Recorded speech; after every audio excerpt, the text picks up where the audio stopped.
ये गांव है राजस्थान के जैसलमेर जिले का कुलधरा गांव। कहा जाता है कि यह गांव पिछले 200 सालों से रूहानी ताकतों के कब्जे में है। कभी एक हंसता खेलता ये गांव आज एक खंडहर में तब्दील हो चुका है। प्रशासन ने इस गांव की सरहद पर एक फाटक बनवा दिया है, जिसके पार दिन में तो सैलानी घूमने आते रहते हैं, लेकिन रात में इस फाटक को पार करने की कोई हिम्मत नहीं कर सकता। जैसे जैसे लोगों के कदम इस गांव के भीतर बढ़ते हैं, यहाँ का तापमान लगातार कम होता जाता है। यहाँ तक कि कई जगह ये तापमान माइनस में भी पहुँच जाता है। इन खंडहरों की दीवारों से आने वाली तरह तरह की आवाजें रोंगटे खड़े करने वाली होती हैं। ऐसा प्रतीत होता है जैसे ये आवाजें हमें वहां से चले जाने का आदेश दे रही हैं।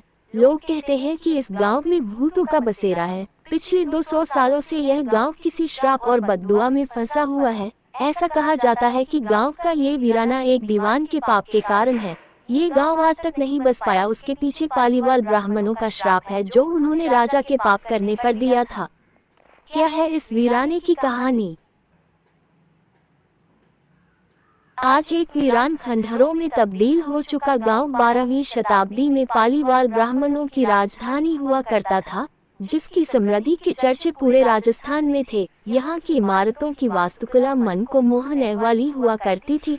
आज भी यहाँ के खंडहरों की नक्काशी देखकर उन पालीवाल ब्राह्मणों की समृद्धि का अंदाजा लगाया जा सकता है।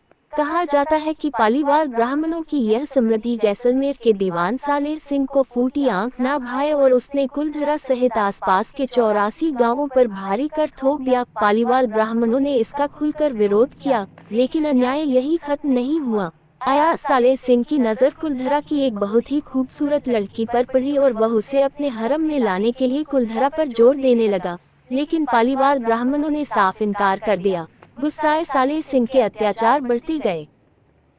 एक दिन पालीवाल ब्राह्मणों ने तय किया कि वे इस गांव को छोड़कर कहीं और चले जाएंगे, और एक रात वे गांव छोड़कर चले गए और जाते जाते श्राप दे गए कि अब ये गांव कभी नहीं बसेगा। उसी श्राप के कारण आज कुलधरा का ये हाल है।